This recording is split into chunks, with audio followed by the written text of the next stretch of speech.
Samahan niyo nga ulit ako mag-prepare ng breakfast ni Athena at ng babaunin niya sa school. Siyempre, nagsalang nga muna ako ng sinaing mga mamis at after ko magsalang ng sinaing, magluluto naman ako ng ulam. Meron ako ditong chicken balls, 2 egg, isa si Daddy at si Athena. And syempre, meron din ditong sitaw. Ito namang sitaw ay para sa akin to mga mamis. At syempre, hindi pwedeng mawala ang mixed vegetables na paborito ni Athena. Carrots, green peas at syempre meron ako ditong mais na malapit na din maubos. Bali, ang una ko ang ginawa mga mamis habang hinahantay ko maluto yung sinaing ay nagprito muna ako ng 2 itlog. After ko nga magprito ng 2 itlog mga mami, sunod ko namang ipinrito itong chicken balls. Masarap tong chicken balls na to mga mamis, nabibili lang namin yan sa supermarkets ng 55 pesos. 10 pieces na yan mga mamis tapos malalaki pa siya. Masarap to mga mamis kasi juicy siya tapos hindi siya maalat at bukod nga doon, halagang 55 pesos lang, pwede na namin siyang maulam ng isang buong araw. Pagkatapos ko nga prituhin yung chicken balls, sunod ko naman lulutuin mga mamis ay yung sitaw. Bali, tinanggal ko nga lang yung napakaraming mantika mga mamis, so madami na para sa akin yung natira na yon. At pagkatapos ginisa ko lang yung bawang at sibuyas tsaka sinunod ko na itong sitaw.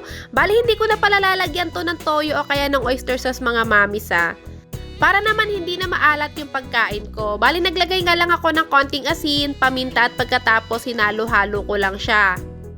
Ginisa ko nga lang siya, naglagay lang ako ng konting tubig para naman medyo lumambot yung sitaw. At nung medyo naluto na nga yung sitaw mga mamis, ito ko tinransfer ko na siya dito sa bowl para naman sunod kong gagawin naman ay yung mixed vegetables naman ni Athena.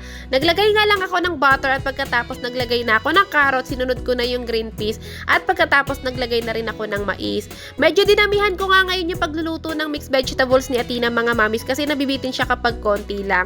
Naglagay na nga ako ng asin, paminta, paprika at saka ng garlic powder at pagkatapos halo-halo ko lang siya hanggang sa maluto siya.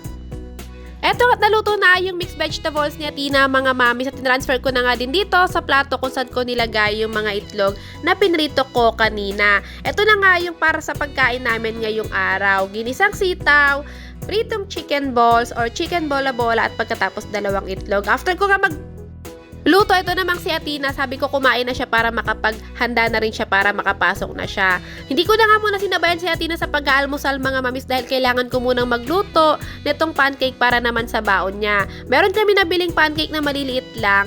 Yung isa ito nga strawberry, yung meron siyang syrup, yung isa naman ay merong chocolate. Bali, lalahatin ko na pala to mga mamis pero syempre hindi to babaunin ni Athena lahat.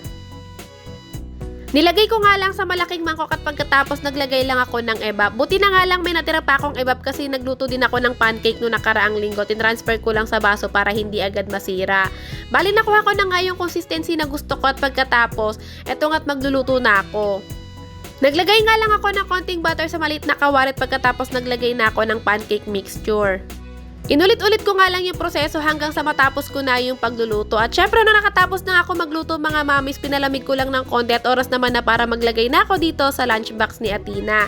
Tinanong ko nga si Athena kung ilan ba yung gusto niya, sabi niya 2 lang. Pero dahil pala desisyon ako, 3 yung nilagay ko mga mamis. Para sabi ko kung sakaling may classmate siya na gusto, makapag-share naman siya. Hindi nga pantay-pantay yung luto ko pero sabi ko okay na yan. Sa syrup naman mga mamis, hindi ko nilahat yung strawberry syrup kasi nga para pag uwi ni Athena ng hapon meron pa siyang pang merienda niya.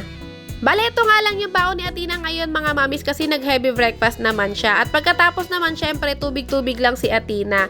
Makakapag-juice lang siya kapag exam niya na. Nung okay na nga yung babaunin ni Athena, wala naman ako ibang gagawin kung hindi ilagay dito sa kanyang mahiwagang lunchbox.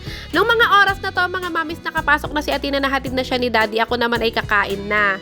Tignan niyo mga mamis, hindi man lang nabawasan yung chicken balls or chicken bola-bola. Si Athena kasi talaga, pag meron talagang itlog at saka mixed vegetables, hindi talaga siya papansin ng ibang ulam kahit gaano pa kasarap yan.